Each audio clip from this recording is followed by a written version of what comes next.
Mm.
Okay. Okay.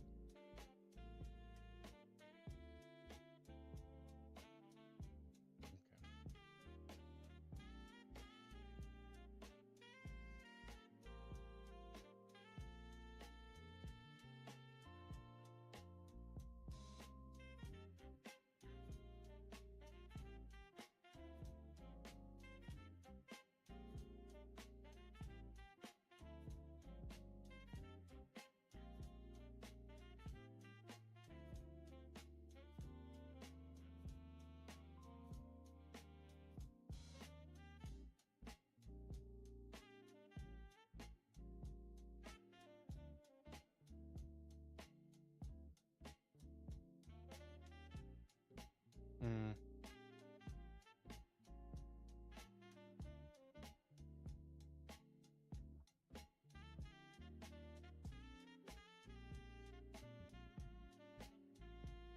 Yeah, what's up, Alfred? Of course.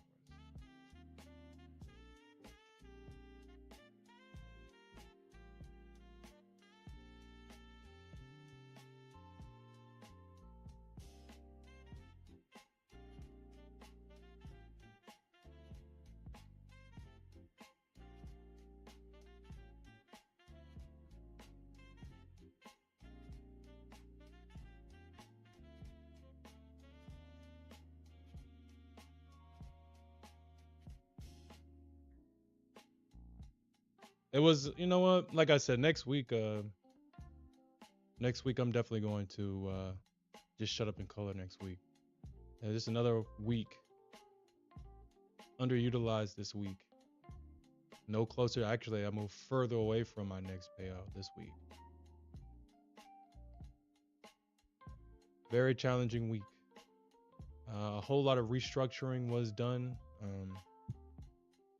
I will definitely try my best to put that into practice next week, because this week, weeks like this week, last week, cannot be the norm.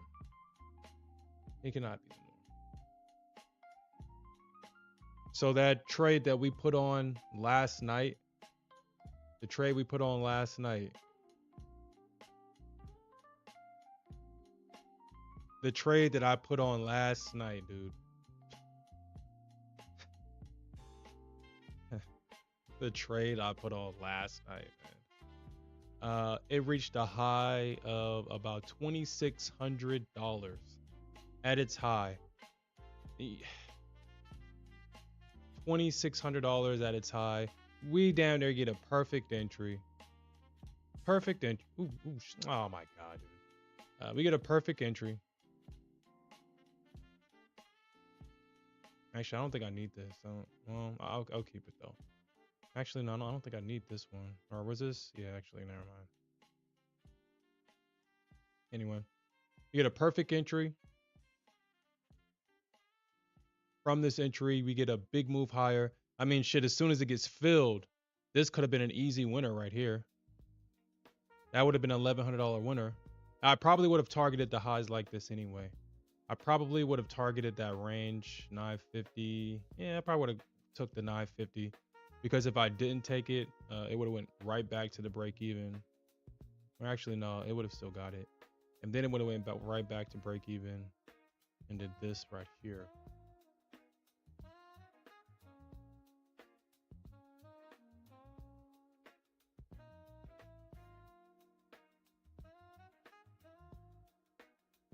You know what, Alfred?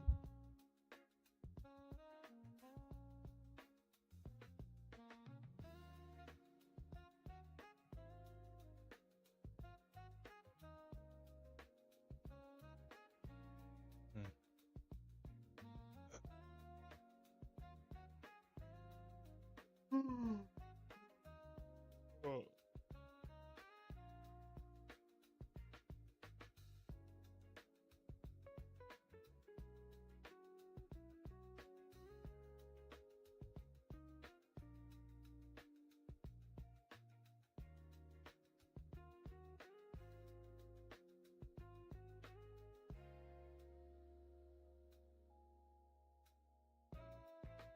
Yeah. You know, Alfred, I mean, the only blocker that I have with that is just that because I understand that fundamentally, at the end of the day, it's these computers that are opening and closing these trades, and there's a pattern that they're using, and just that thought alone prevents me from trading that way, because it would suggest that I'm unable to decipher the pattern that they're using. Not saying there's anything wrong with scalping. I mean, I'm not saying that. It's just me personally. It's just that I don't find value in it. And I know, I mean, shit, you've shown the value of scalping, taking your profits. You show it. I'm not saying that you haven't. You definitely show the value of it. But my ego just doesn't find it valuable to scalp.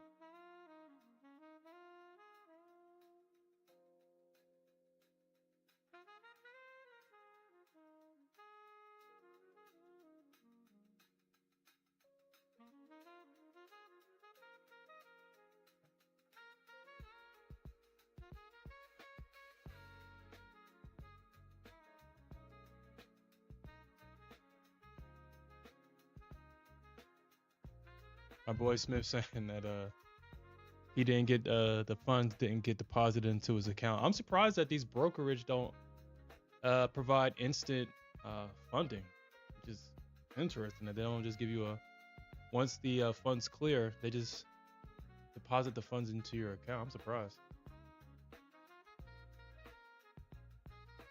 He said 12. You know, that's interesting. I just told Smith to get a TPT account. Well, he said $1,290 on a TPT account puts you over the $1,000. Yeah. Mm.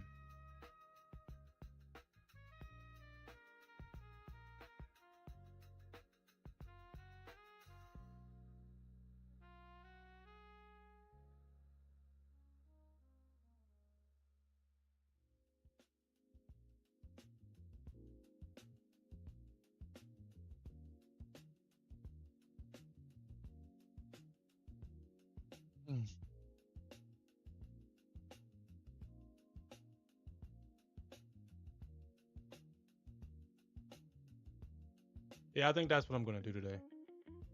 I think that's how I'm gonna play today. I will trade at least two of my evals. I'll trade two of them, but I'm gonna have a structured strategy come next week. Kind of similar to how I trade my 100 accounts. I'm gonna play the same way in the evals. I bought 5 Top Step evals before the rule change. Apparently, Top Step has changed their rules, their payout rules again. But honestly, that doesn't have anything. I mean, that doesn't necessarily affect me because I don't try to go for the max payouts with Top Step. They've already shown that if you take too many max payouts, they just need to put you in live. And like I said, I'm not trying to be no live trader. I'll take the consistent gains, the consistent small payouts, stay underneath the radar for as long as possible. Keep only I prefer to stay underneath the radar as long as possible. Try to be no live trader with nobody. I really don't see a value in that. Like as I've said, I've had 2 live experiences. I mean, I've been a live trader. I've reached that milestone. I really don't see any value in it. I just don't.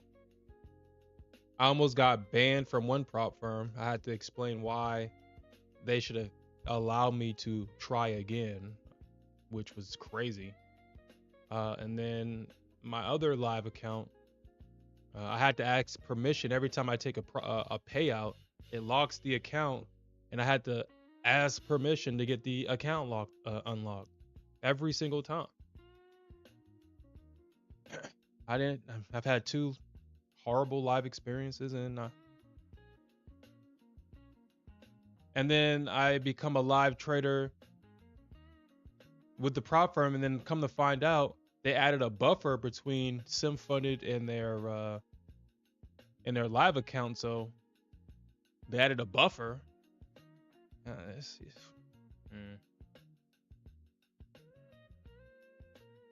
So to me, I just don't find value in any of it.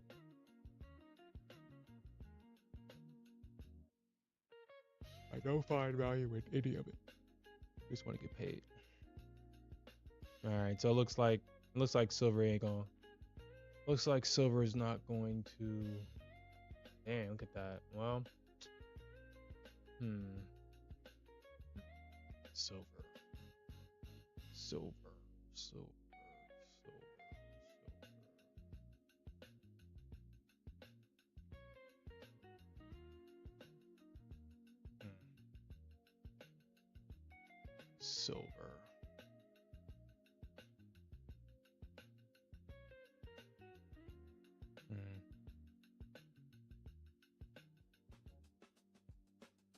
Hey, what's up, man? Yeah, go ahead, Alfred. Go ahead. Good morning. Yeah, good morning, man. Yeah, I just didn't. I joined the chat and I just didn't want to just jump on because this is your stream. I didn't want to just be a rude guest. I appreciate that, Alfred. How you been? This has been my best week this year. Has it? Yeah, I pulled in 5 payouts from TPT this week. So 1 every day this week. Then I got the payout from the Top Step XFA. I blew it the day after, but a payout's a payout. Mm-hmm. Yep. It's all this is what this is all about, right? Yep. And yeah, I was looking at actually, let me just show it on stream. I've already showed it already, but I did notice it, and I was like, yeah, he do be scalping, huh? Let me show it. The screenshot that he sent, and if I can find it.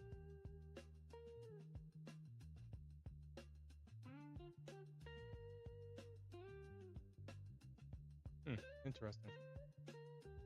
Ain't seen to find it, but yeah, Alfred be scalping, man. He be scalping, and he means it. He sees his profit. Oh, here it is. Yeah, here it is, right here. He sees his profit. He takes his profit. He takes a lot of trades, and he ends his day green. So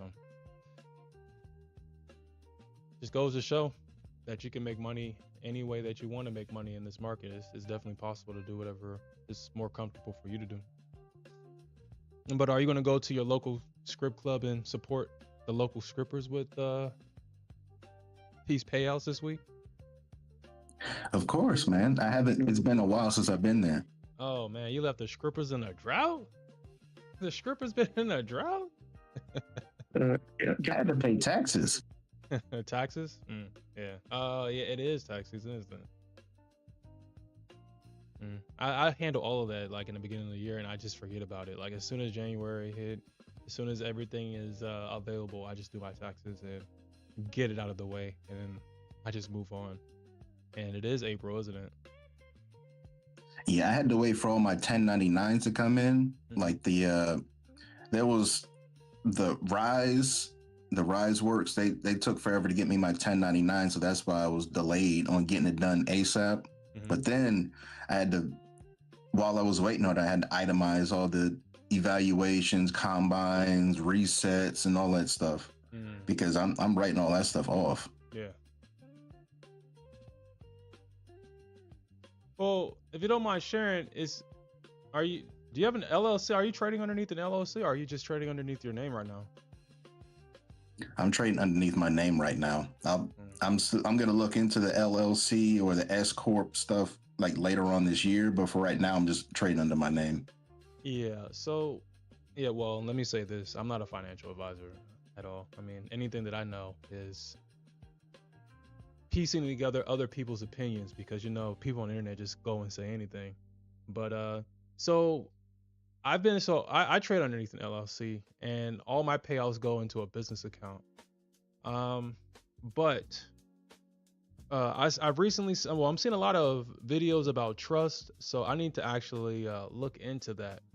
And because even if you're trading underneath an LLC and in a business, and all those payments are going to a business account and yada yada blah blah blah, though it's not protected per se. I don't know how. This is what this creator was referring to, but he was saying that if you want anonymity, if you want to control everything and own nothing, the correct way to do it is to have, I guess, a trust and be a beneficiary of this said trust versus it coming to you, because it's still going to you. So if anybody wants to sue you for anything, these items show up in the search and depositions, what I think is called, and they can go after it. It doesn't mean that they'll get it, but it's just the fact that, I mean, the games that lawyers play is, well, we'll just hit you with fees. And, a lot of people can't afford the fees and showing up to court. And eventually it gets to the point to where if you don't settle, you'll just get bombarded with fees. So if you just have everything under a trust and you're just the beneficiary of a trust, it looks like you have nothing, but you can control everything, which I like the idea of. And if one day you choose to take on somebody as a partner, you guys get legally married, or I guess common law married, and this person becomes entitled to anything and everything that you've worked for, but has contributed nothing to it. Having everything in a trust also protects the your assets and your money and this and that. And so I'm gonna have to start looking into stuff like that to protect myself properly. Because shit, if you want to, I guess, be a billionaire, trillionaire, someone that has a lot of money or assets is, I guess, because I guess thinking in terms of money is the wrong way to think of it. It's your assets and then taking out loans and then using those loans to fund your lifestyle, so you're not getting bombarded with taxes and this and that. So I just have to kind of look into that, but that's how I'm going to start moving forward. I'm gonna look into that. So I mean, you could. I would look into that. I'm looking into that. You said that's how you do it, Tony, bro. I guess I'm gonna look into it, and hmm, that's how I plan on doing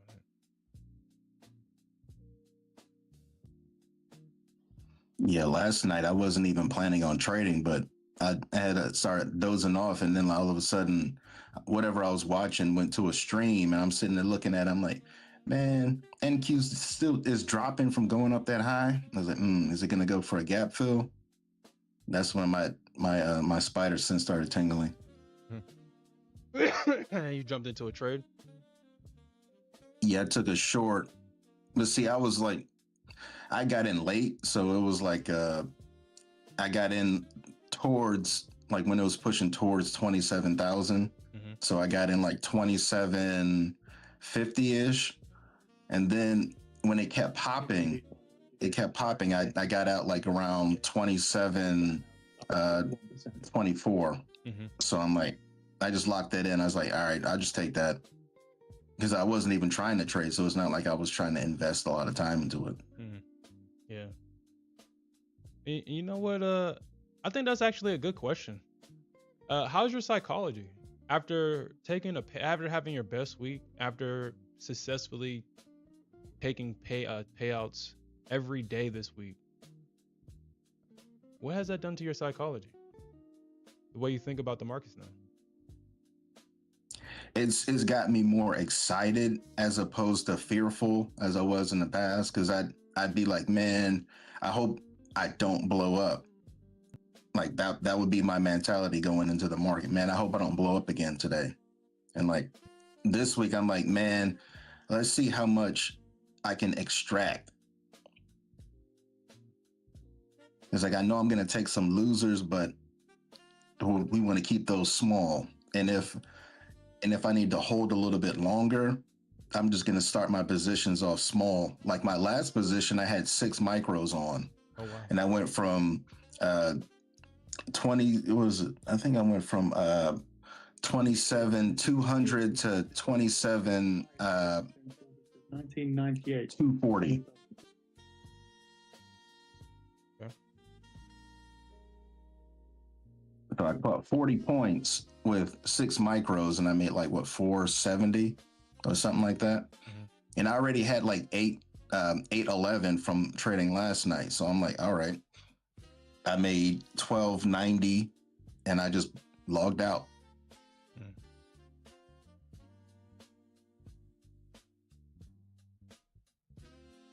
Yeah. And one of the things that you said, that you're trading with 6 micros. Wow. Well, I mean, it is a NASDAQ. I guess you really don't need a full mini with the NASDAQ. But knowing that you're trading with smaller size and having to catch bigger moves with your current size, does that change the way how you look at the market, knowing that you have to catch bigger moves? Or are you just still taking money when you see it? Or actually, what is the number that you see, and as soon as you see it, you take your profits? Well, today I wasn't, like, my plan wasn't to really trade, so that's why my size was smaller.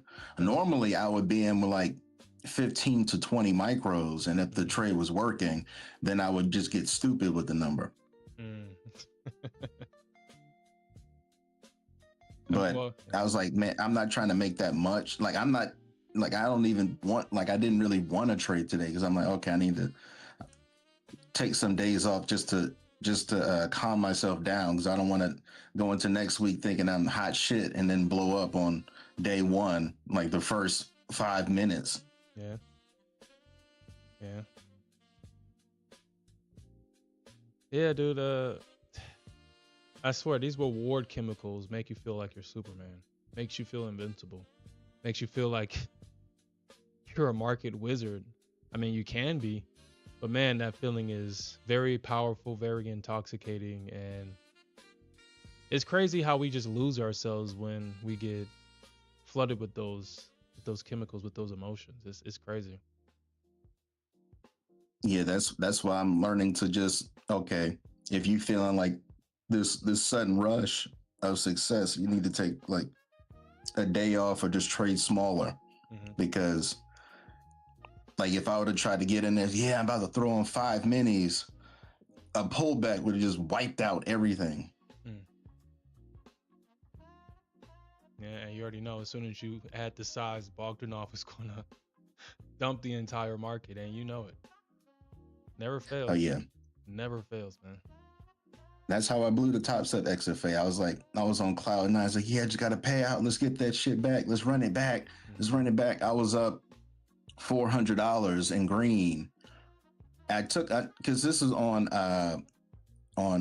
Tuesday. Hmm. Like there was news in the morning on Tuesday, and it like the market was coming down. I took a short, but then when it kept dancing around. I took it off prematurely, and I could have made 1,200 off that short because I had like what I think I had like what 25 micros on, and it was coming down, and then it popped back up like in a quick wick, and I was just like, let me get out. And so I locked in what 470, like close to 500. And I was like, man, I could have just held that a little bit longer because then it went down to the TP that I had set. Hmm. But and then like at the open, I was like, all right, it's pushed down. Let's see if it climbs back up. I got in long. It started pushing up, and then it wicked straight down. Then I was sitting there like because I was still on my high.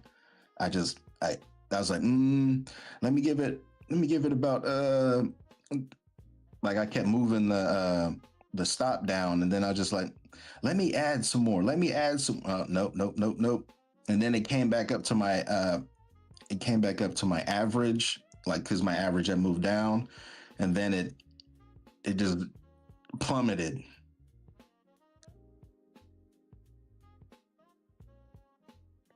I was like, oh, there's the XFA.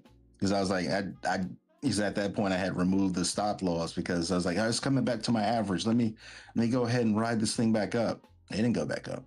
Yeah, it's not gonna go back up. Nope. Nope. Bogdanov. He thinks it's gonna go back up. He's holding in hope. What should we do? Yeah, yeah. Keep dumping that shit. Yeah, dude. I don't know what it is, man. That shit never fails, man. It never fails. You get heavy, the market goes against you. You think, oh man, it's just this is probably a dip. Let me just add to it. Let me scale in to lower my average entry so a position can at least have a chance. And then the dips just keeps dipping, and pretty soon you just hear that tone, and there goes the account. You know Yep. And it was on Top Step X. They don't have that. Doom. They just have order filled. the ding of pain, order filled. I mean, that's actually a great follow-up question. So after losing the XFA, what did that do to your psychology? It put me in revenge mode because then I'm like, okay, well, I still have these two TPT accounts. Like that's right when I had gotten a payout on the 50K on Monday because I had just traded that account and I got it up to 5,500 in profit. And so I just needed to leave 2,000 in there. So I was already starting the week off with a 3K payout from that 50K. Mm-hmm. And then I was like, I just had this one because I had got activated a 150K and a 50K on Monday. I left the 150K alone because I was like, I'm only going to focus on one account. And so I traded the 150K after I blew the XFA. I got it up to, because that's when the market turned around. Like after it liquidated me, it turned back around. I'm like, that was the mission. It was out to get me.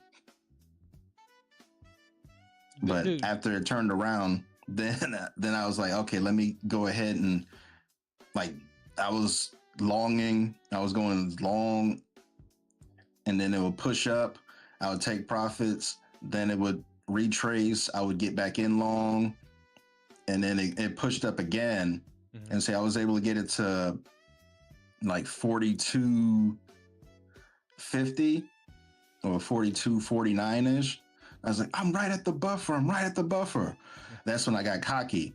And I was like, okay, next time it pulls down, I'm going to go back long. Well, it went long without me. And I was sitting there. I was like, all right, it's going long. I just need 250. I jumped in at the top of a candle. It pushed up probably about 2 points. And that's when NASDAQ turned around. And so all the profits that I had, I kept trying to long on every time that it found a bottom. I would try and long, and then it would just drop. It kept diving lower. Yeah, dude, I was gonna say that you talk about the market was against you, dude. I wouldn't even be surprised if TPT is calling Bogdanov. It's like, Bogdanov, sir, I don't want to question your decisions, but why? This is our 20th millionth time paying Alfred. Please attack him. Attack him. Keep these switch. Yeah. Oh, you want a long green candle? Okay, hit this switch. Dump it. Yeah, man. Shit. Yesterday, yeah, I was looking at the charts yesterday, man, and boy, was that a drop. But I'm not gonna say that the drop wasn't. It shouldn't have been unexpected. I mean, we literally left supply. Actually, let me see if it's actually still on. Well, I'm looking at the ES, but it's yesterday we hit supply yesterday, and then we got that drop. Actually, let me just do this real quick, kind of show everybody on stream that, like, if you look at TradingView at the time, you had this big drop, and then price trades right back into the supply zone, and then we got that big drop. On the NASDAQ, actually, since everybody wants to look at the NASDAQ and see what happened. I mean, the NASDAQ literally just traded into a supply zone, and that's why none of the longs were working. But then, as per usual, the bulls buy it right back up. I think that's what makes trading, especially the NASDAQ, challenging, because it just seems like there's never, what's the word I want to use? It just seems like there's never clarity with the NASDAQ. And that's actually a great question for you, Alfred. Where do you find clarity with your trades? What gives you the confidence to take your trades?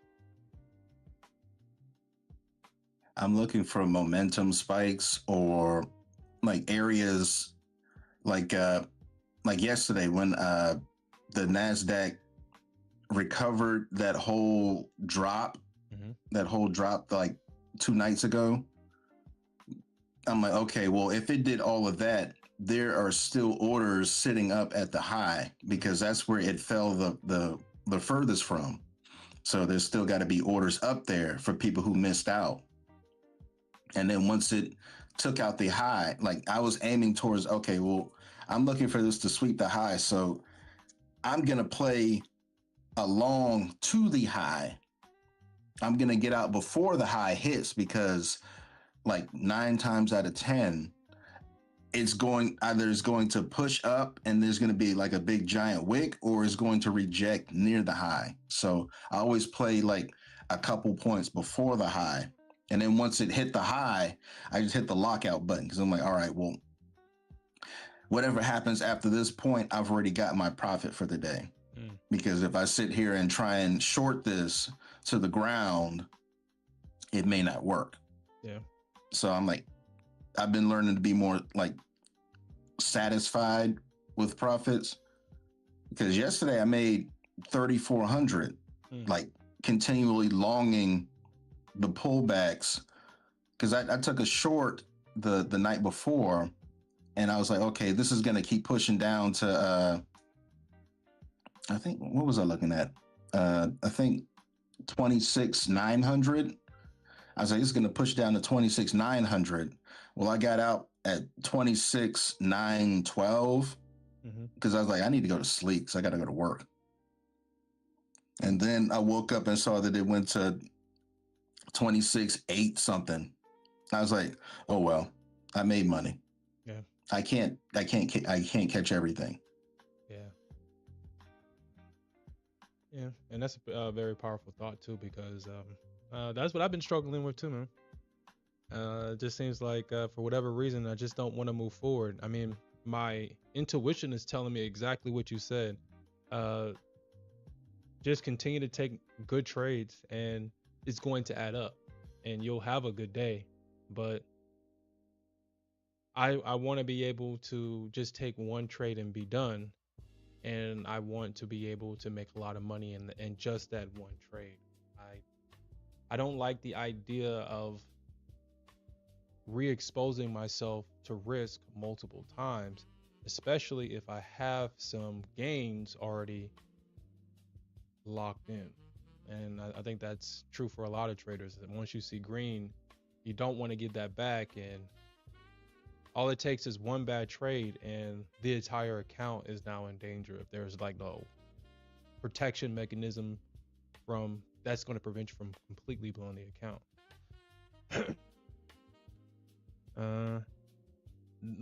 This week was your best week, and this week right here, I mean, if I look at my calendar, and this is across accounts, so I may have had like 1 out of 5 accounts. I think I had maybe 1 or 2 green days, but every one was me hitting my daily loss limit.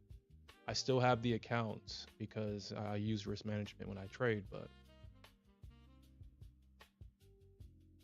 it's just thinking about with these 50K accounts, I want to be able to trade 2 ES contracts, get the 10 points, make the $900, and move on. But because this week has been kind of crazy, if I take a loss, I'm already losing a quarter of the account, because every loss is like $450 every loss. And so I have this, I can only take like 3.5 trades before I lose the account. And I did that across multiple accounts where they already hit the $1,000 loss limit, and I have to save a lot of these accounts. I have to bring a lot of these accounts back to break even before I can even start going towards the goal. So a big part of that is just not being satisfied with the P&L. I want my money and I want it now. I'm not trading the proper size for the account, and I don't have the correct profit target, because you already know I'm not taking the profits. I want my target, and I need to be getting out in the correct area. So it's man, it's just been a back and forth. It just feels like just these internal battles. It's like just getting over those internal battles is like the biggest part of becoming a profitable trader, and it's going to be the biggest thing that's going to keep you stagnant in where you are if you just don't do that internal work and find absolution, as my favorite phrase is now, finding absolution in my actions. Have you watched that show Invincible? Are you watching that right now? That's the one on Amazon Prime, right? The cartoon one. Yeah. Are you watching that? No, I'm not watching. Like I've seen clips of it, but I've never sat down and watched it. Off topic though, I find it funny. If you do the work and you begin to decipher the quote unquote illusions or the lies that we are told and that we're indoctrinated with, and if you come to an understanding of certain things and you kind of look back at the TV shows that we've watched growing up, as children, we were indoctrinated by these shows that shows the current slave system as the right system. And the villains, quote unquote, villains that are trying to break people free of that system, those are the villains. Like, just think about like how powerful Superman is, and yet he protects the status quo. Now, obviously, the acts that these villains commit are like if they murder someone, they harm someone, or if they move someone against their will. Obviously, those are evil acts, obviously. But the way that they are, their goals, they align with those that are, I guess, the quote unquote top 1%, the most successful people in our society. And it's crazy that these behaviors are being shaped in with our Saturday morning villains, and the good guys are promoting submission, acceptance, shut up and color type of behavior. Don't question the system. It's there to protect you, damn it. We're here to protect you. And I'm trying to make this point. In that show Invincible, the Viltrumites, even though what they're doing is wrong, they're going kind of like Thanos. They're going to planets and they're destroying them and colonizing them, and they're usurping their resources and they're turning them into slaves. And all those things are evil. But their mentality, we are without end, or your words are actions, the discipline, the logic, being independent and powerful, weeding out the weak. I mean, honestly, I don't believe in killing anybody, but all those behaviors, those are the behaviors of a successful person. And yet, for whatever reason, I see the theme of they like to mix those behaviors in with our Saturday morning villains. And if you're not thinking, you'll just bunch that behavior into being a villain, and you'll reject those behaviors. Because you got to think about it. Those Viltrums are very disciplined. They're very disciplined. And obviously, we know that discipline is the foundation, the cornerstone of success. Being absolute in your way of thinking. Now, I can understand that people could have a problem with that. I can understand that people can say that, you sound like a slave. You're not. We have free will. We should be able to express it. But me personally, as rebellious and as stubborn as I am, I can say that with quote unquote being scattered in my decisions, I move nowhere. And I showcase this to myself every day on stream when I'm jumping, because I was thinking about something that you said last week, Alfred, when you called me a serial traitor. And I was like, dude, he's so right. He's so freaking right, dude. I do trade everything because I'm not focusing on one product as I should. I like the idea that I can put anything on this chart, learn its patterns, be able to take trades and be profitable. But even though I can do that, I haven't moved forward in anything in terms of making those 5-figure days consistently. I can take a trade, but I'm not putting up the number. I'm not putting up impressive numbers the way that I could put up if I just focus my attention on one instrument. Because the one thing that I continuously find myself,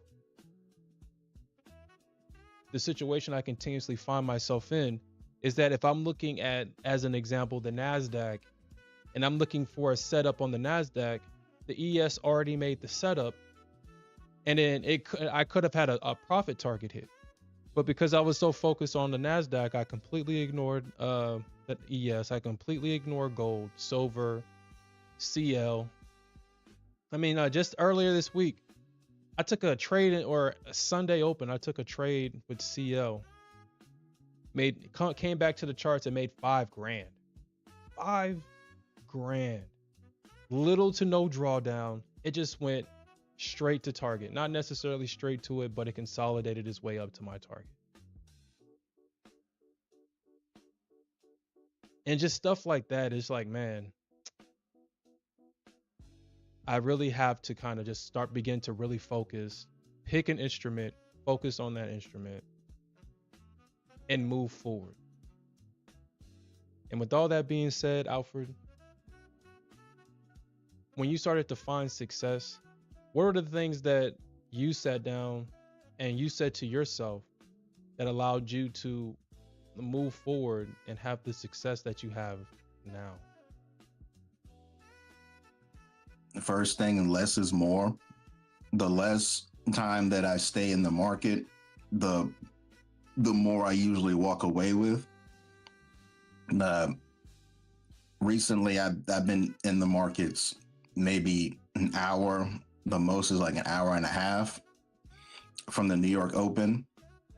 And by like usually from like for the past 3 days, I've been done before 10 o'clock. Mm-hmm. And it's like anything that happens after 10 o'clock, hey, have at it.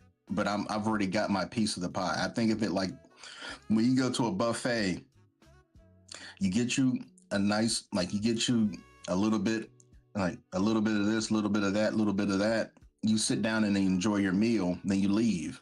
Mm-hmm. You try and sit there all day long. You're gonna overeat. You're gonna be tired. You're gonna be exhausted, and like you at that point, it's like you lose the taste of the food because you sat there all day trying to eat everything. Mm-hmm. So just get you a plate. Just think of it like a buffet. Get you a plate of the stuff that you want to eat. Go to your section, enjoy your food, and then leave. Enjoy the rest of your day. That's pretty much just get in and learn to be satisfied too. Because when we stay in the market too long, that's when the over trading and giving back profits happen, because you become mentally exhausted, because you may have taken like a couple big trades and then it's like, oh, I want more. But then like you can only get so many setups in a day. Yeah. Like I find my setups, I try and leverage into them, and then I get out.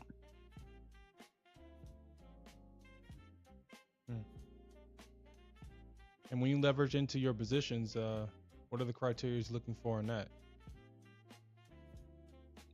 If it's like, let's say right now, it's still above VWAP. Mm-hmm. I feel more confident in longs than I do shorts. But if it were to break VWAP and it would, like the next candle then continues the down path, then I would stop looking for longs. Because like the trades you have on right now, I would say aim for the green dotted lines to take some. Well, you only have one contract on, so also don't try and make everything in one trade. That's a hard pill for me to swallow, because I used to try and do that all the time. Mm-hmm. If you break it down into smaller trades, the goals are a lot more obtainable. Yeah. Because if you try and do it all in one trade, what happens is you get in, and then all of a sudden, if it goes against you, you start getting mad.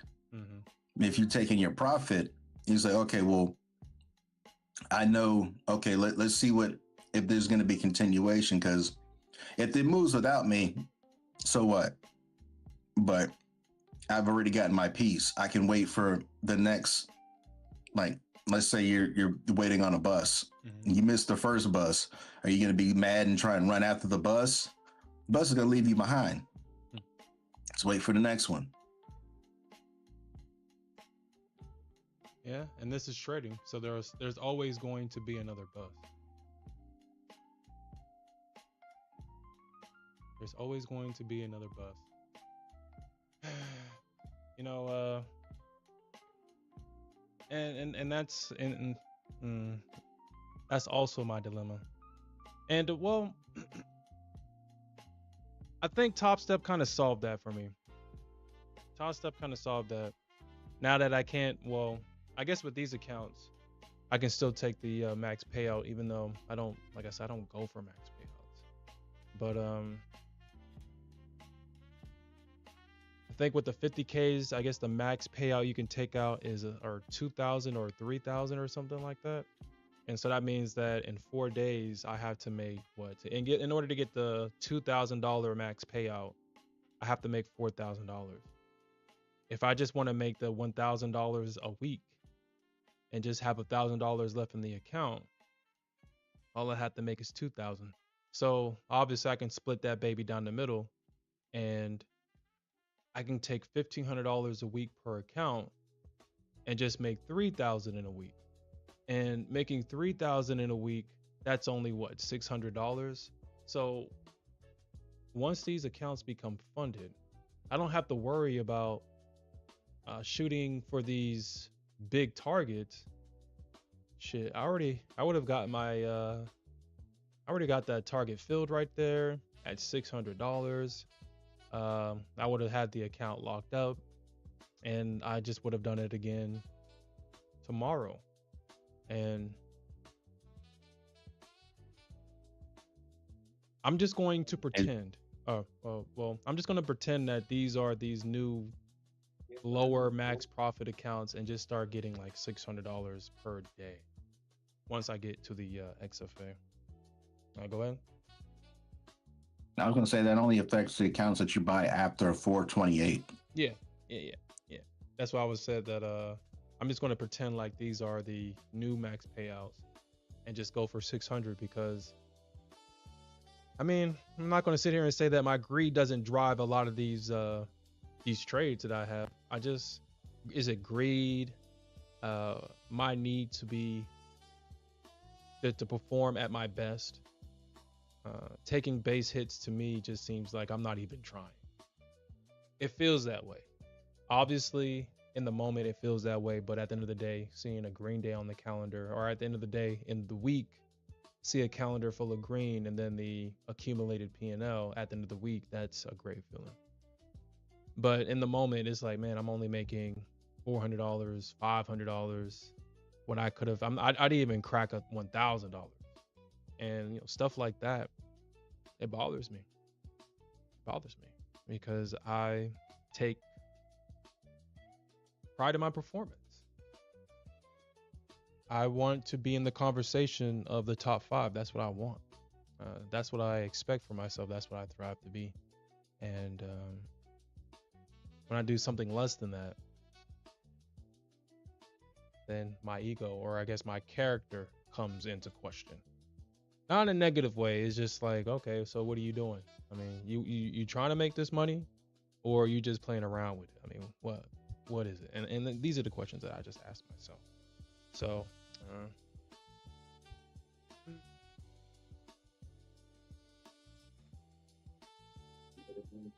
build up your balance so that you can sit through the uncomfortable trades. If your balance is small, you just got to get what you can get. Like, you may have pride and ego, but you don't have the account size to back it up. If you have less than $2,000 in your account, you can't sit there and hold for hours upon hours unless you're in like one micro. If you want to make big money, you got to take the base hits Like you may not like the base hits, but like it's just like when you're building a house, you have to build the foundation. Mhm. Like you can't just yeah, I'm gonna build the roof first. Okay, what's it gonna sit on? Well, I'll figure that out later. No, you can't go for the top unless you build the bottom first. Mhm. You have to build up your base, and if that takes a bunch of small trades, that takes you days. You have to be committed to the overall process. Like you can't skip steps. Yeah, and that's very powerful too, because it's the truth. It's the truth. Uh, I think the what a lot of traders don't want to do is they don't want to hear that. They don't want to do it. They don't want to quote unquote start at the bottom. They kind of want to start at the bottom of the top. And yeah, because I mean, if this is a 2K account with $50,000 of buying power, which that right there in itself will encourage gambling, because who wouldn't buy $50,000 worth of contracts in an attempt to make 100 to 200% of your account by full porting like a candle and hoping for the best? I mean, who wouldn't want to do that? But You can't even buy 50,000 worth because they only give you five. So five is 5,000. mhm. Are you talking about And is that about contract size, or what are you talking about? yeah, the contracts, like if you're trading NQ, Mhm. the the margin for NQ is $1,000 per contract. So if they give you five contracts, you're only using five, like you're using 5,000 of that 50. Mm. But technically, you can only lose 2,000. So people over leverage by buying more than one mini. Like if you trade one mini on a $2,000 account, Mhm. it doesn't take much for them to liquidate your position. Mm. And you actually bring up a very interesting point of view, because honestly, even if I'm trading a live account, the only thing that I'm worried about is if I click a button, will a contract appear or not, and how many I can trade at a time before they tell me that I can't trade this amount anymore. That's just how simple I keep it, and that's the way that I think. And it just just based on your last statement, it just seems that you really break it down like, okay, this is the amount of margin that I have, or this is the amount of margin that is required. This is the amount of money that I have in my account. I can take these types of trades. It just seems like your approach is very systematic. Yeah, I have to be because when I first started out as in my own personal account, I Mhm. had $300.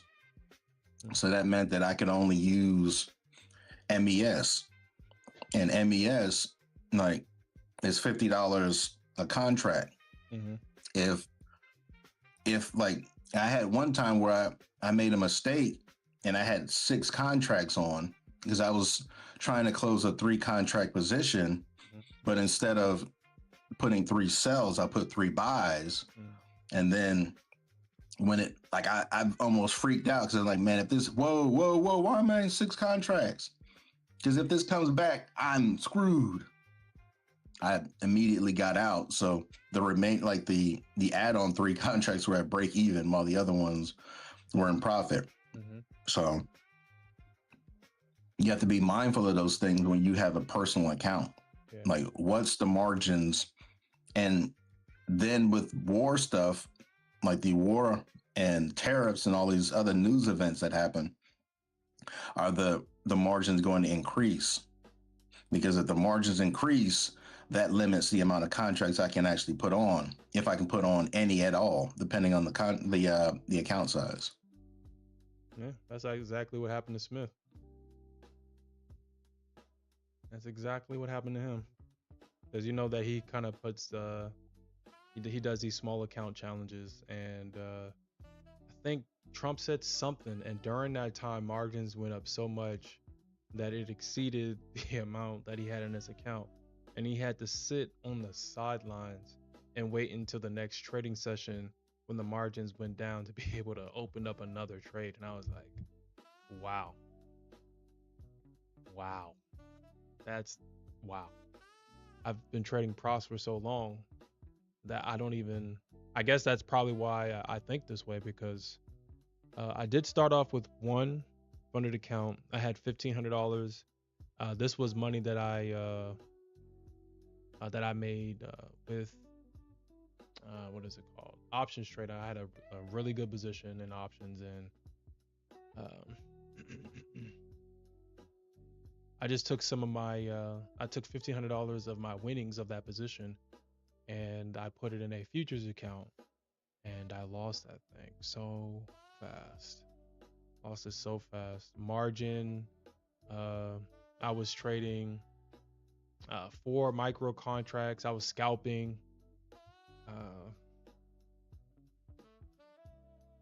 Next thing I knew, that shit was gone.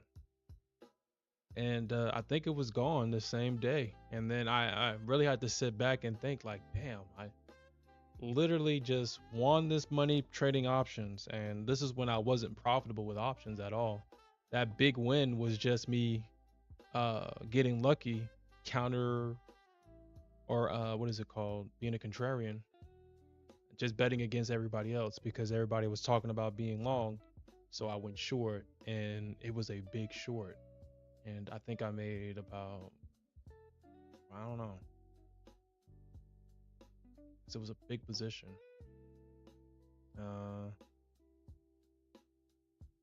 And obviously it was like a full port, 2-day DTE, because they didn't have the 0 DTEs on the same day like they do now. So I had to buy, the closest thing I could buy was a 2-day until expiration. And like it was just a big move down, made thousands of dollars in one thing, and just lost that shit. Just lost it. That was my biggest trade at the time. And then I sat there and just watched my $1,500 that I put into a futures account disappear. And I was like, wow. And I was about to stop. I was about just to go back to options and say, you know what?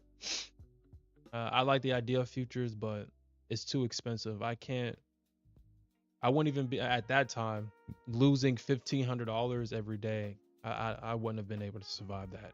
That would have set me back years. If that was my money, I would have been absolutely pissed if it was like money from a job or something like that. It was money from a gamble, so it didn't hurt as much as it would, but it still hurt. And I think over my whole trading career, trading options, I lost like 20K. 20K, I think, across like the 2 or 3 years that I was trading it, but because I would just add $500 to the account, I think every other week, lose it, make money, and then get cocky, lose that money, put more money in, and it's obviously that 20K has grown with all these evals and stuff like that. But I mean, if it wasn't for these firms, if it wasn't for these prop firms,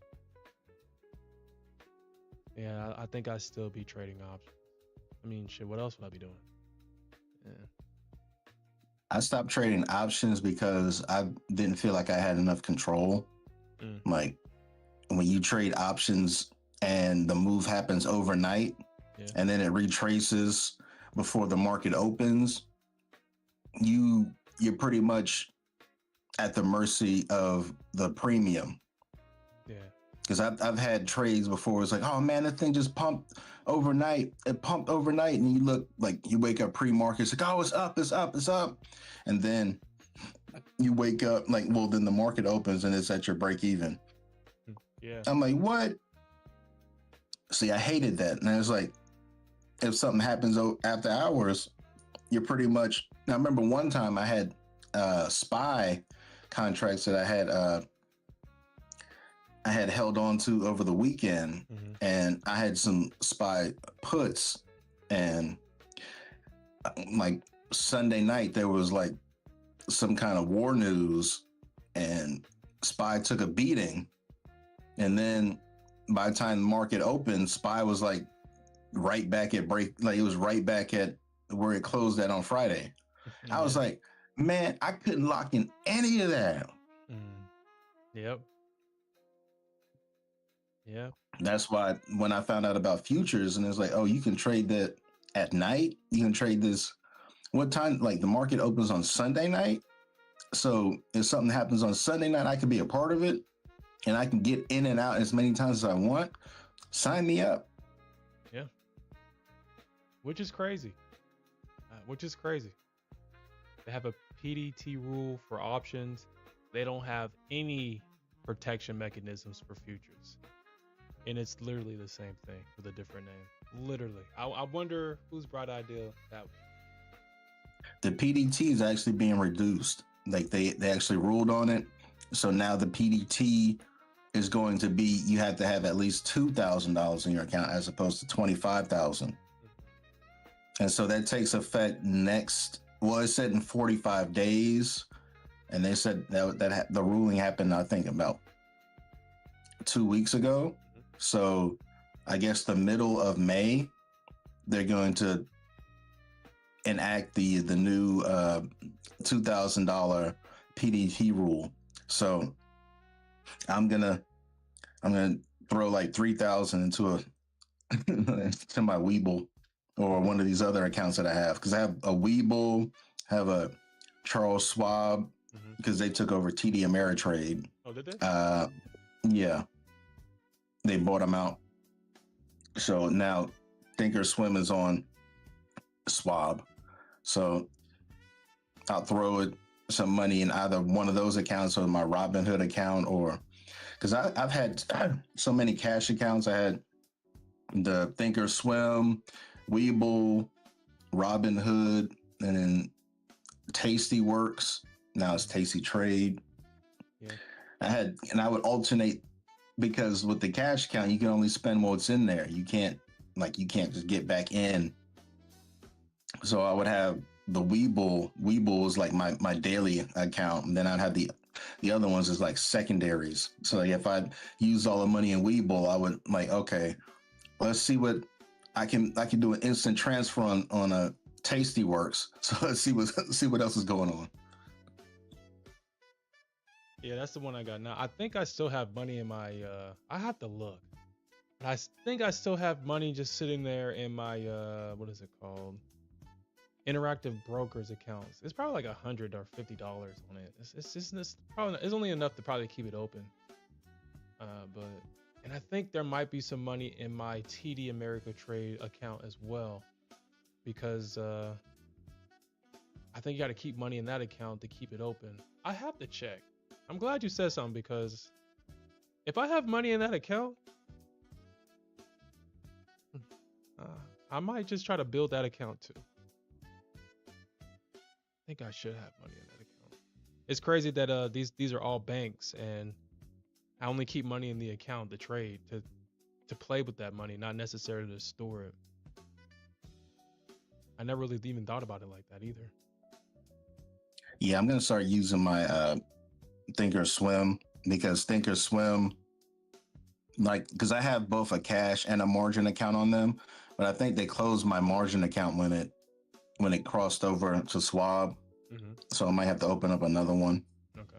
Because I like being able to, because on a Thinkorswim, they have the options for you to use like to do the credit spreads and debit spreads and things like that, where they automatically have them set up.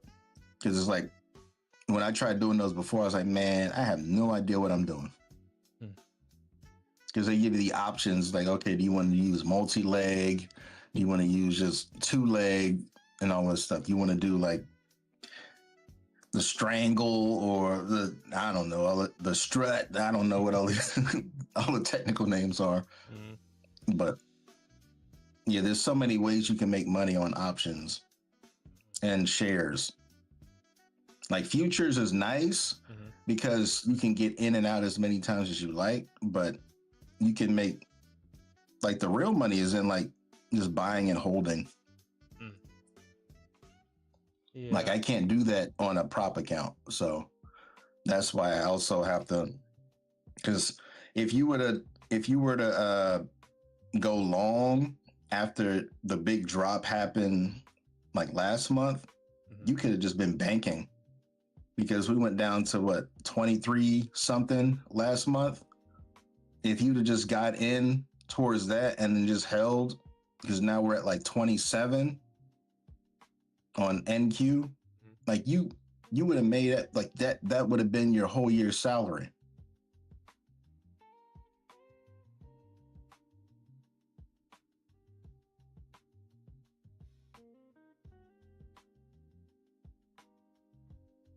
And that's crazy too, because a lot of people wouldn't even see it that way. A lot of people wouldn't see it that way.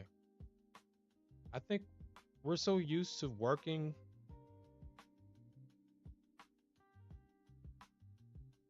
that it's so normalized that a lot of people don't even say that, man.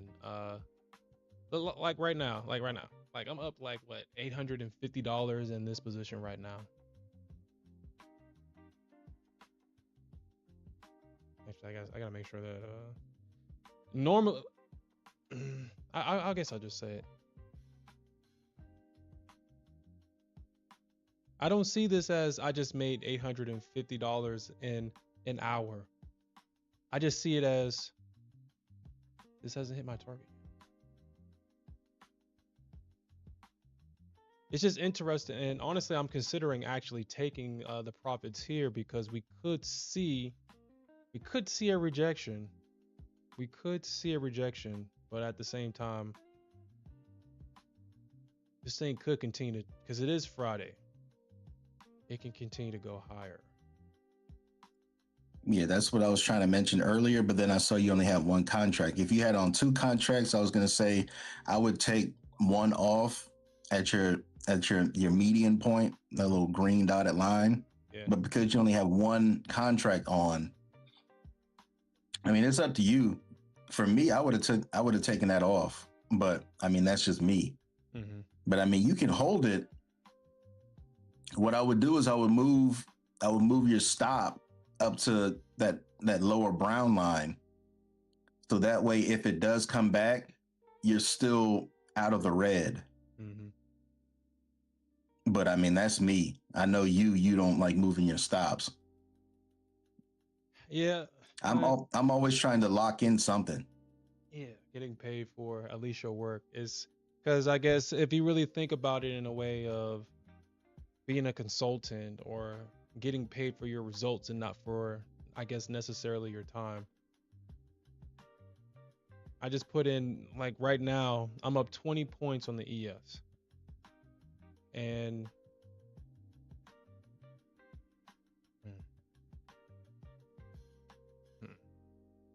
I'm up 20 points on the ES, and my stop is all the way back there. And if it comes all the way back and stops me out, that means I gave up 20 points, and then I gave 5 points. So 25 points if it comes all the way back to my break even and stops me out. I was considering actually taking profits at this double top. I was. We'll see. And this is the main reason why I have a problem with just only trading one contract. But Top Step is kind of made using 5 micros too expensive. If I add like 5 micros, I'm only going to get paid for half of it. I guess it's better than nothing, but it's like I'll be trading if I throw on 5 micro contracts. I feel like I'll be giving, what's that, 5? That's like 5, about $9. $9.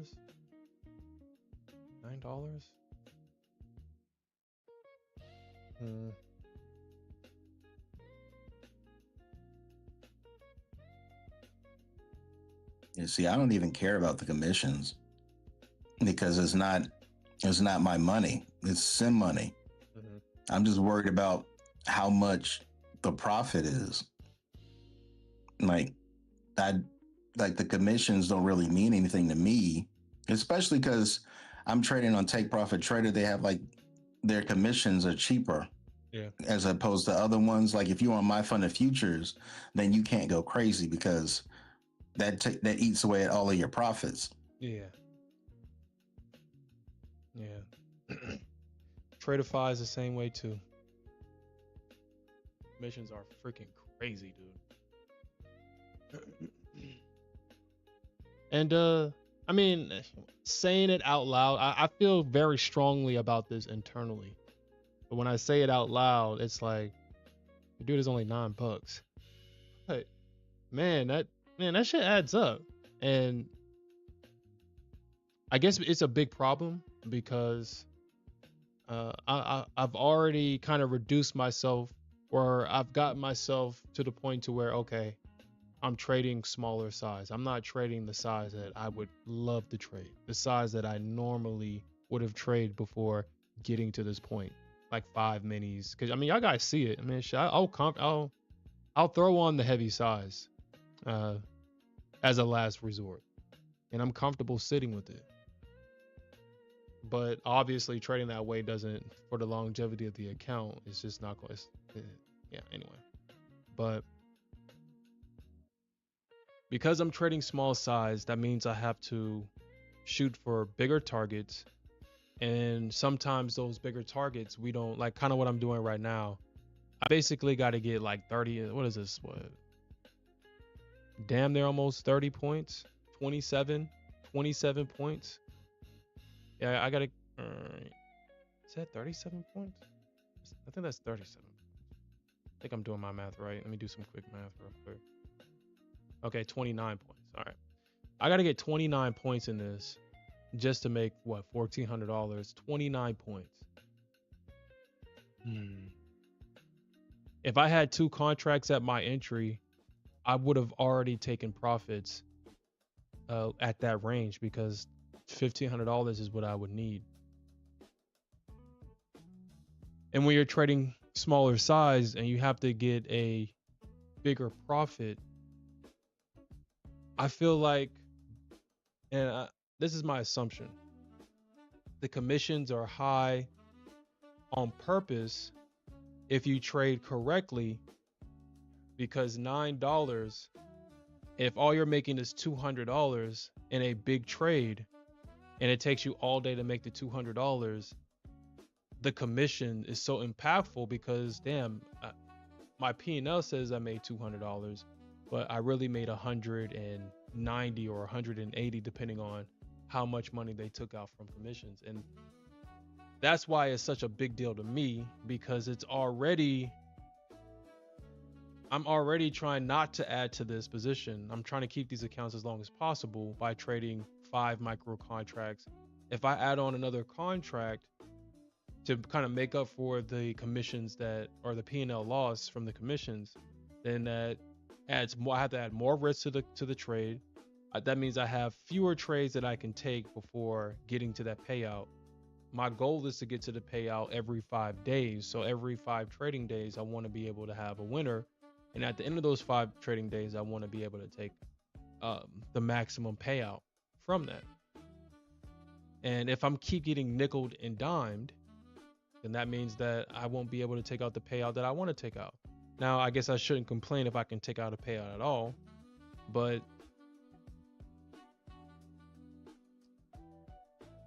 I guess what you said about this is sim money. I shouldn't take it that serious, but I guess up until this point, and I guess I'll still have it, I don't see this as sim money. I see this as my money. It's mine. I'm trading it. But it is sim money. But I guess somewhere down the line, I see it as my money. And maybe I had to kind of think about why I think that way. Because it's not big enough for me to question, but maybe it's those small little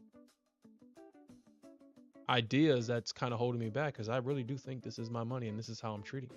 Or not necessarily treating it like I'm treating it as if it's money given to me without me being earned. It's still my money, but I'm not going to be as protective of it because I didn't earn it. Now, if it was my money and I earned it, then I would be more protective of it. And that's just how I simply see it. So yeah, I'm gonna think about that over the weekend. I'm gonna think about that. I think of it as you investing into a loan that you can make returns on. Like you could put a small investment into this startup, which is your account. Mhm. And if you get it, you get the he said, okay, well, we'll give you additional funding if you can hit this milestone. Okay. After you hit this milestone, okay, well, at this point, we like what you're doing. We'll give you a return on your investment if you reach this next milestone. And if you don't reach the milestone, you're only losing your initial investment. Yeah. Yeah. Yeah. Yeah. And honestly, that's how we should see it. Honestly, if I see it that, I mean, it's supposed to be a game. If I treat this as a game, I'll get it. I'll get the results. But man, does the lines get blurred and low key? It's money that I got from an inheritance, even though I bought it, and it's just so easy to gamble the money. I feel like it's the same psychology. Like when people, are you're familiar with the guy that got the big investment from his grandma and he blew it all buying Intel stock for whatever reason? Yeah, I've heard that story. It's kind of like it's kind of the same psychology. He didn't work for that money. His grandma basically worked herself to the bone to be able to do something nice for him and give him all that money. And what did he do with it? He thought it was cute to take his inheritance, pick the most. Actually, let's look at that. Let's look at that. Did Intel even go up? Because I think they probably saw that and was like, okay, yeah.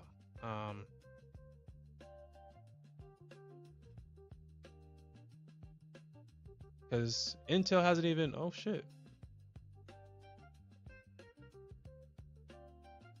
It'd be ITC or INTC. Was it Intel? Did they have like a? Hold up. Hold up. Intel had earnings last night.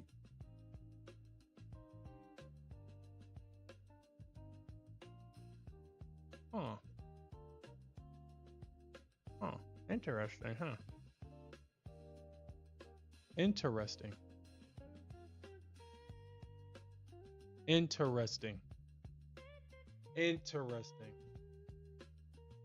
Was it Intel I'll, or was it something else? Was it Intel? Because I thought Intel consolidated at that 29 level for a very. Was it Intel or was it something else? What are the chip companies?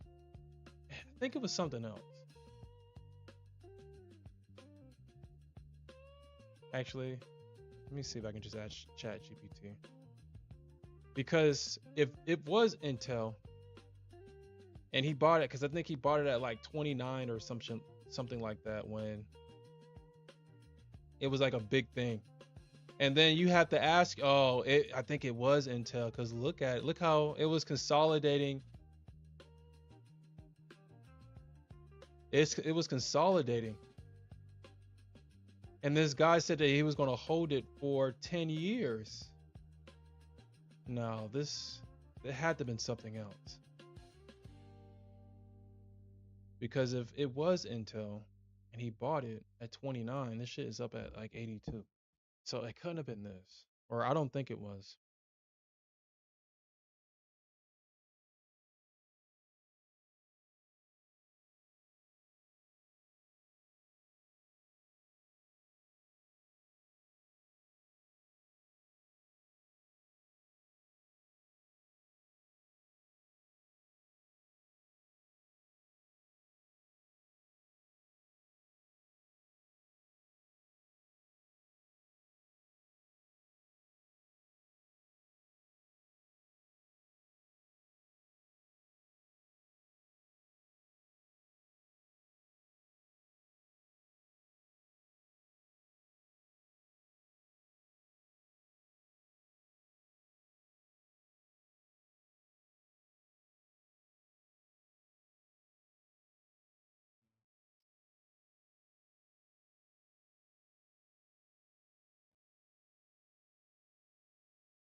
Oh wow. It was Intel. It was Intel. Wow. Huh.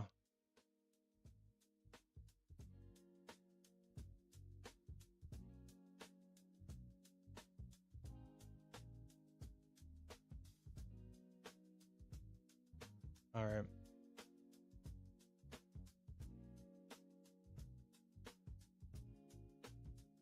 It was Intel. If he's still holding that position, if he is still holding that position, he is a multi-millionaire. Wow. I guess it goes to show. I guess it goes to show.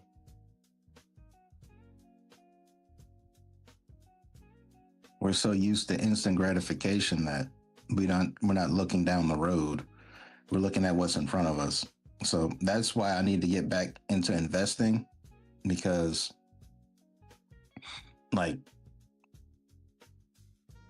I like the short-term gains, but like they don't always, like, because I blow accounts all the time because I'm looking to make too much in a short period of time instead of trying to do the long game like most of the smart people do. They worried about, okay, what's this going to do 10 years from now? I'm looking at what's it going to do in 10 minutes. Hmm. So I'm going to throw some money in my I'm not sure which account I want to throw, because I don't know if I want to keep my investments and the trading separate.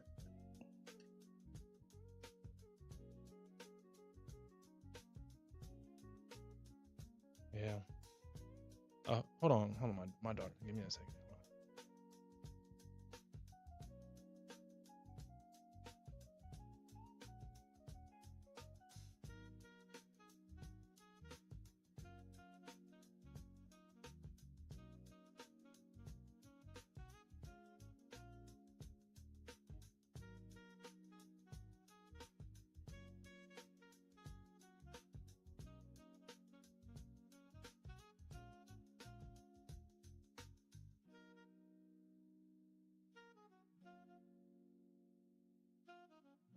Okay, I'm back.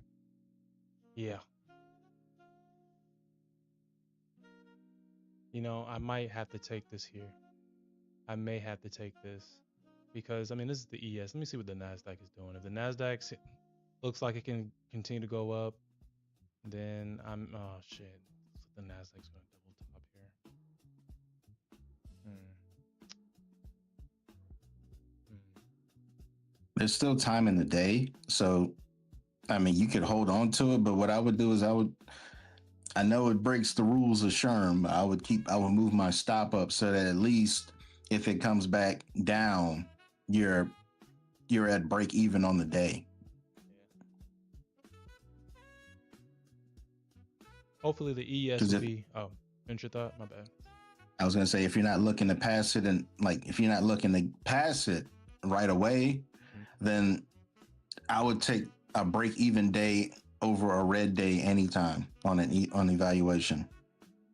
That doesn't mess with you emotionally? No, like especially if it's one that I had to do multiple days on. Mm-hmm. If it's like a 1 day to pass thing, I've actually, because like a couple months ago I did I did the Apex, their end of day 50K.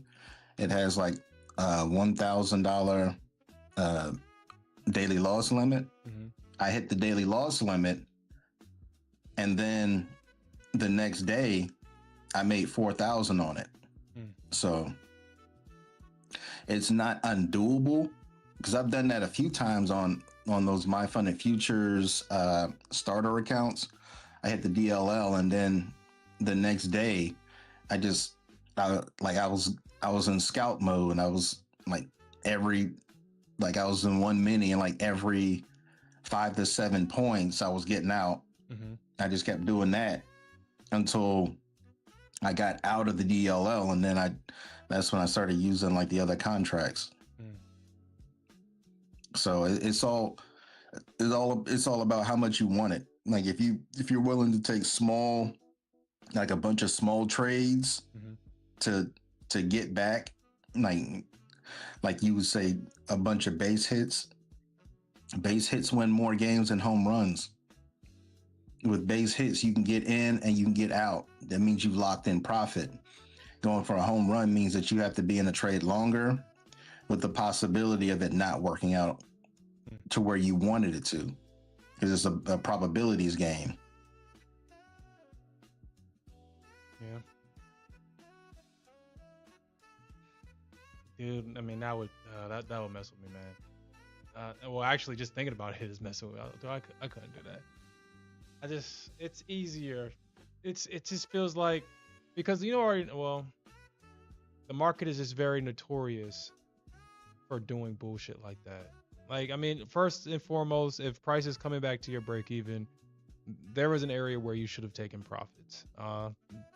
That's obvious. But if it comes Well, back, oh, go ahead. I was gonna say, I mean break even on the day where your balance is zero, because your balance is negative right now. I'm saying if you moved your stop loss to where, oh yeah, it would make your balance zero.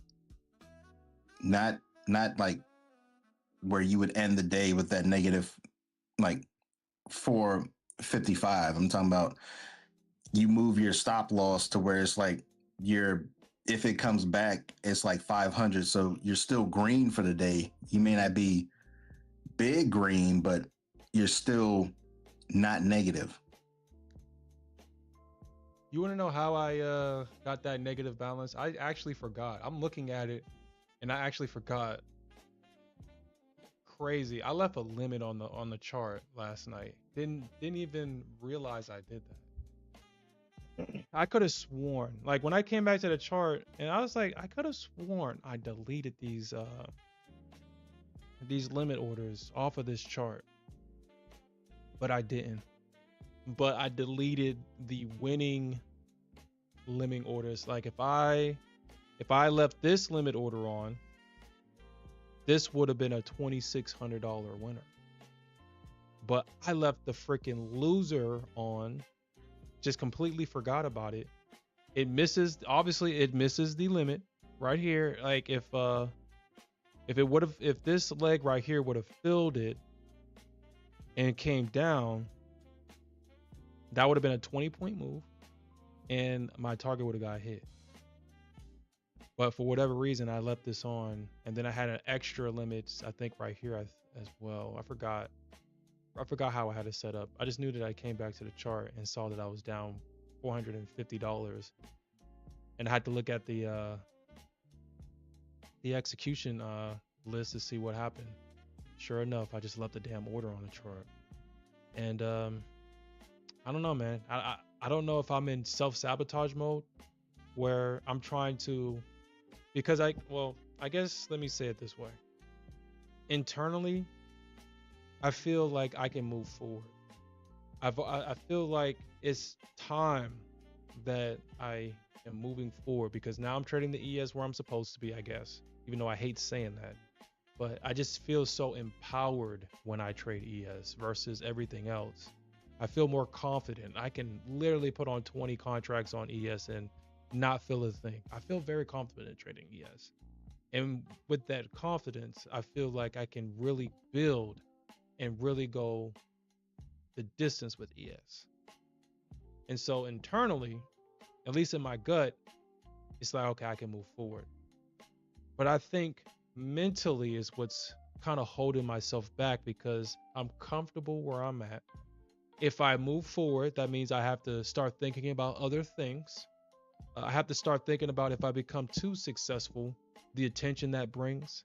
Other people are going to wonder, hey, do you have a Discord community that I could potentially join? Do you have trading courses that you have available, teaching people your process? Do you have this? Do you have that? And then I guess I have to think about the legalities of everything, because right now, I shouldn't be a target for anybody, because I don't have anything to give anyone. But that all changes when you reaches a certain level of success. And it's like, okay, now he has something that we could potentially benefit from or try to take from him. And I have to now move to protect myself from people like that. And I don't imagine myself ever living like that. And I feel, at least that's what I believe the reason is that now it's like, okay, I'm making these mental mistakes. I'm not making emotional mistakes anymore, because emotionally I can move forward. But mentally, it's like, okay, I'm leaving limits here, or I have a winning strategy, and for whatever reason, I try to convince myself to find another strategy. And I feel like it's all procrastination, because it is, but it's my mind trying to justify it using, it's like, yeah, you know, you don't want to move forward. You got to deal with this. You got to deal with that. You got to blah, blah, blah. And I know exactly who you are. So let me just do these things. Let me self-sabotage so you don't have to. And that's how I feel, or that's what I believe is going on. And it's like I'm working against myself, but at the same time, I guess this is another one of those internal battles where I want to move forward, but at the same time, I want to stay exactly where I'm at, because this is like the sweet spot, or at least this is what I believe is the sweet spot.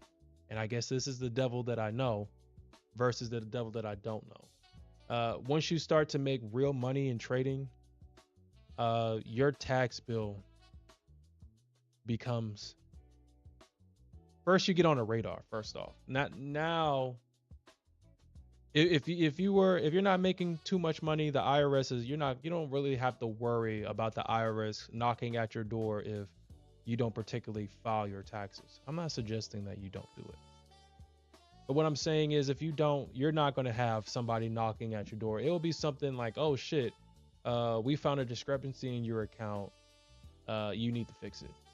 You start making millions of dollars, you get into that into a certain tax bracket, and it's like, okay, so you're paying millions of dollars in taxes. That's why these rich guys are finding ways to reduce that number, because I added an extra zero in one of my tax documents last year, and it said that I didn't even notice it at first. This is what's so crazy. I was like, oh shit, I don't even get a tax refund this year. But it said that I owed $3 million in taxes. And I'm like, yo, what the fuck? How do I earn $3 million in taxes? So I'm going back through all my tax documents, and I find the discrepancy and I fix it. And then obviously it went down from, I think they gave me like $1,000 back in taxes or some shit like that. But that right there kind of just put me in a situation. It brought to my awareness that once you reach a certain level, I'm going to have to start paying hundreds of thousands of dollars, maybe even millions of dollars in taxes. And I don't think I'm prepared for that. And I'm not saying that I'm not mentally prepared for it, but there is no structure. I don't know any accountants. I mean, I can do my own taxes because I do a simple tax return, but either I'm gonna have to educate myself on tax law. I'm gonna have to educate myself on what accountants know. I'm gonna have to educate myself on how to protect all of my stuff, because now I'm gonna put myself in a situation where I could actually just go on a debt in taxes if I'm not doing these things correctly. And I'm not trying to live a life like that. And I feel like that's the main reason why. It's just that I have a strong feelings about that. And once I get past a certain point, or I'm getting closer to that, I self-sabotage. I destroy everything and I start anew like a phoenix. But in order to get to where I need to go, I have to cross this point. So it's just like another one of those conflictions. As much money of unrealized profits that I've had over the years, man, I could be like a trillionaire of all those unrealized profits. if I can just gather those profits and realize those and put it into an account somewhere, could be a trillionaire. But I don't want trillionaire problems, I guess. Well, Sherm, when you wake up in the morning, do you overly obsess about when you're getting dressed? No. You put on your clothes one piece at a time, right? Mm-hmm. That's how you're supposed to treat the market, one trade at a time. Don't worry about the future, because you need to live in the present. There's anything could happen tomorrow. What can I do today? You can't worry about, because what you're doing is you're creating an irrational fear. You're creating fear in your mind for things that haven't happened or probably could never happen.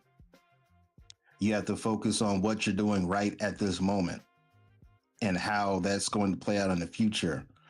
However it plays out in the future is what happens in the future. But for right now, you just need to focus on, okay, I'm in a trade. Is this trade going to work? You can't worry about, oh man, I'm going to have to pay millions of dollars in taxes and all that other stuff, because you may never make millions. I'm not saying you can't, but I'm just saying it may not happen. But if you have that in your mind, that's going to be a mental barrier. You just need to focus on what you're doing right now. And I agree with that. And I think that's kind of, I think that's kind of what I'm doing to myself, because these last 2 weeks, as soon as I said, fine, we'll focus on one instrument, we'll just look at gold, or not gold, the ES or whatever, even though I hate saying that shit. But we'll focus solely on ES, look at the NASDAQ periodically from time to time. As soon as I said that, these last 2 weeks has just been, I've been trying to burn and destroy everything, and I feel like I'm doing it intentionally. And it's not a good feeling, man. It's not a good feeling. It's hurting my feelings. No. It's hurting my ego. It's like, do I even know how to trade still? I shouldn't be losing the way that I'm losing, but it's one of those things where it's like, it's okay. It's all by design. These losses are by design, and it just feels like I'm self-sabotaging purposely. If you're going to lock in with ES, remove all the other charts from your trading view. Don't even favorite them on your Top Step X. Just look at ES or MES. Like I only look at NQ. Like I may glance at like crude oil or gold from time to time, but I don't trade them. Like if you're going to be locked into one thing, you have to be locked into that one thing. Yeah. Like if you start looking around at this and this, oh, this is moving, this is moving, this is moving. I'm like, that's going to cause analysis paralysis, because you're always going to be trying to look, you're going to be that dog chasing the car. Like, oh, here's another car, here's another car, here's another car. You'll wind up catching nothing.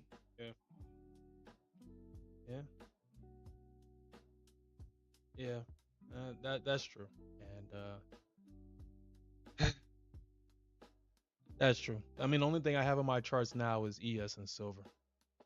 That's the only thing. Silver has been kicking my ass this week. I think I finally found a winning strategy with silver. It's similar to the one that I have with ES, but the way that silver moves, a lot of these, like as I back tested this, it seems like then you need to go all in on silver. Then stop looking at ES, because trying to look at two different things is what's messing you up. Well, this is how I have it structured. Yeah, I'm focusing mostly on ES. Silver is like a side thing. I don't really look at it. When I do look at it, I just set a limit and forget it. I guess silver is just to keep things from, I guess I don't want to use the word boring, but my main focus is on ES. But I do take trades from time to time on silver, because honestly, I really want to be a silver trader. but silver doesn't want nobody to trade it now. So I want to be a silver trader. I feel like silver is it's perfect for me, but it just sucks that it doesn't move anymore. So, and when it does move, it's trending and it's not doing what I expect it to do anymore. So I just look at it. Yeah, I mean that's true. I will give myself credit that I've cut out gold, I cut out the Nasdaq, I cut the fat. I only have a sliver of it now, and I will only take ES trades on this stream. We will only focus on ES trades. I'll set the limits on silver, but I'm not gonna sit here and watch silver or chart, or I chart silver like off stream and stuff like that. For the stream, everything will be focused on ES. I mean, you gotta have a side piece, Alfred. Studies have shown Not that in if trading. you said not in trade. You can't lock in if you have, like, if you're trying to look at two different charts, you're gonna be cross-eyed. Hmm.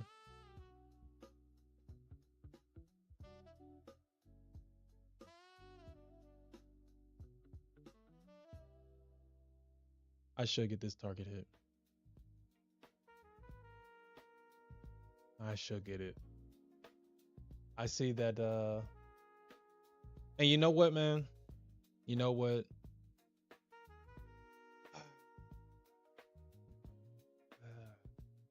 Man, I really Lock in. that was Tried locking in for 1 week. Try locking in to solely ES for 1 week and see what the results are. If the results are favorable, continue down that path. If the results are unfavorable, then go back to your side pieces.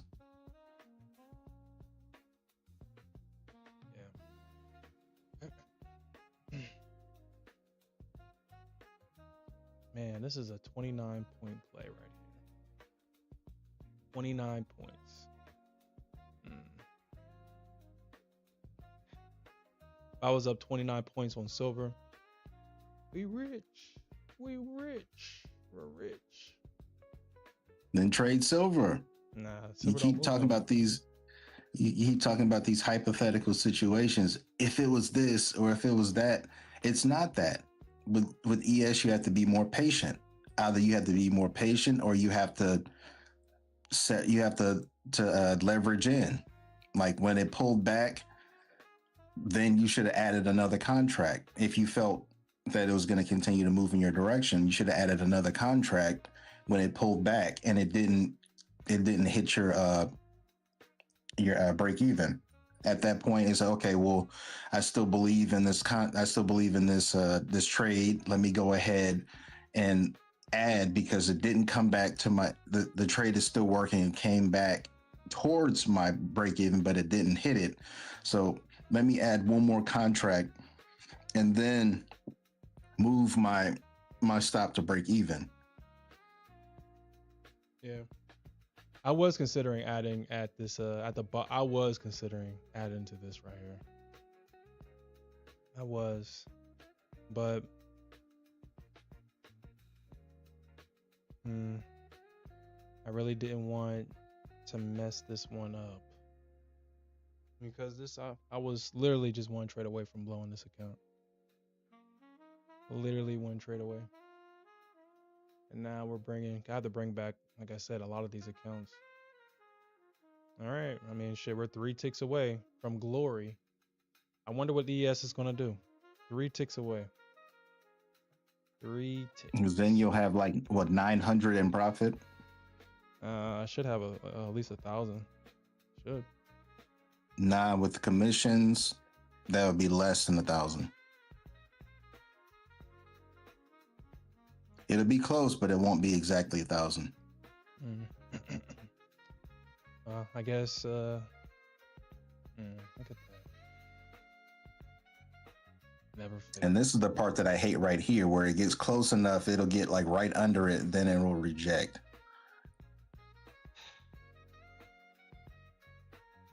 And I think this, well, I think this is the main reason why I hate commission. This is the main reason, because it's like, yo, it literally traveled just for it to do it. And I'm front running the area that I think is trying to reject that, which is 180. I feel like it'll reject that 180, but for whatever reason, my 177 target, I mean, I guess that is the high that, I mean, that is the high, but I'm thinking that there's a gap right there, and the market wants to at least try to fill that gap before. So I was literally front running this gap right here. If this were my account, I would have just closed it at that point and been like, all right, close enough. Because I've actually blown accounts trying to hold trades like this, and then something happens where it comes all the way back, and then I'm sitting there trying to add to it, and it'll push away from me.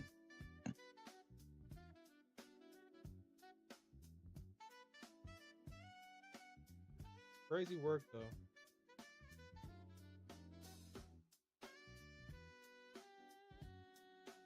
Crazy work. Crazy. Hey, I'm not saying that it can't hit, but I'm just saying the probability of it moving that far, like I would have just locked it in. I would have been like, all right, I didn't get my exact target, but I got enough of the move to be satisfied.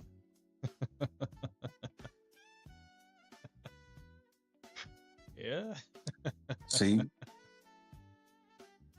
Oh my God, dude. That's the market. You can never get the exact move that you want all the time. that is crazy. That is crazy. Instead of just pushing up 3 more ticks, because I mean, it's not like it. Instead of just pushing up 3 more ticks, it decided to drop 5 points. I've had NQ do a full reversal 2 ticks away from my profit. Really? Yeah, and it went all the way back up to my average, and then pushed up like almost 50 points nonstop. And I'm sitting there like, why didn't I just close it? Why didn't I just close it? Now I'm like, because of the past, I'm just like, all right, if it gets close enough, I'm out. And if it goes without me, it goes without me. I can't catch everything. Yeah.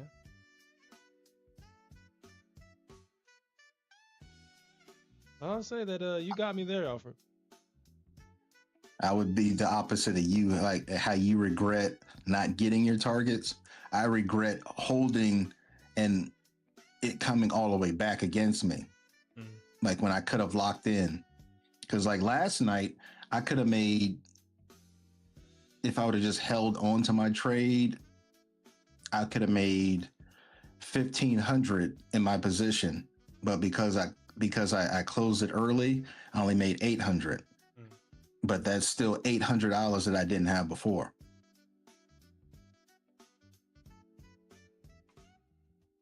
Like I said, you got me there. It's after a losing trade, my thought process is, damn, why couldn't it just hit my target? It's like, that's what I'm thinking about. Why the hell it couldn't just hit my target? Why did it need to stop me out and then hit my target after stopping me out? I see it more as an attack. I guess I don't see this more. I don't see trading as a, and I guess that's why it's so important to make sure you have, I guess, the correct point of view, or the point of view that's going to give you the success that you want in these markets. Because my point of view is, why did it not hit my target? I don't necessarily care how much money I'm up. I care about it just hitting my target. But for you, you care about making money. And it really shows in our results. Uh, I care about my profit targets. You care about making money, and you make your money, and I get my targets, and it's two different results. I could trade on TPT. I could and get paid out every day, but I know that with that stupid trailing drawdown, that I'll just be given the money because it's not about the money, it's about the targets for me. It's to solidify my analysis. After you get over the buffer, it becomes a pretty much a static account. Yeah. Yeah. So I mean, like my drawdown now, because I've already made the profits, so my drawdown now is whatever. Like right now, I have like, because I made the 1290 in it, my drawdown now is 4,290. So if I leave that in the account and don't take the payout, that'll be my drawdown until I add more to it. So, I mean, it's only intraday until you get over the buffer in profit. After that, then you could hold trades all you want, and then with whatever profits you want, if you wanted to build up a big balance, you're free to do that. If you just wanted to get small wins and then take those as a payout, you can do that. You have the flexibility. You just got to get over that intraday trailing by getting to the buffer on the account. Yeah, it's just that it's just getting, I think, because I feel so. I guess this will be the last thing that we talk about, because I'm out of time, but I will stay on for a little bit longer. It's because I haven't gotten a payout from Apex. That is like the biggest thing.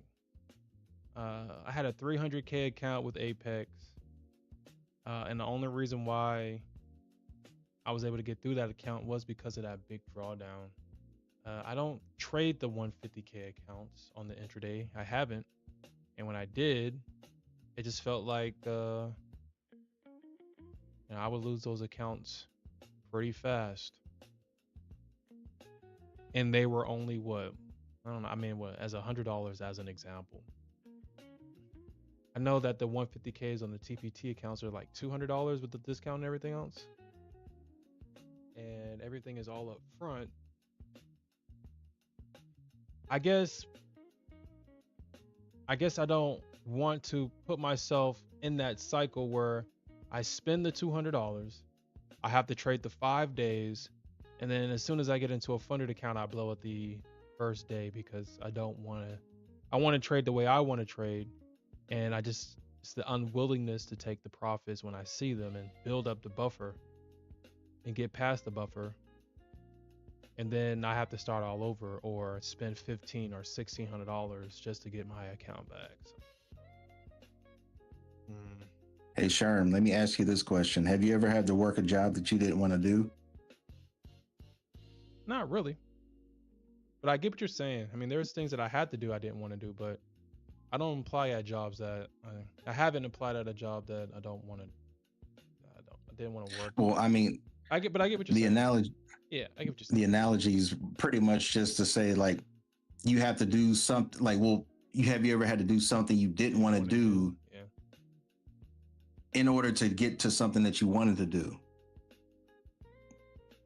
Like, the intraday trailing is something that people don't want to do, but in order to get to you get on the other side of that, then you can trade how you want, you can get paid how you want, but you just have to get over that hurdle. That hurdle is the thing that people, they kick, scream, complain about, but then once you get over it, then it's like heaven on earth.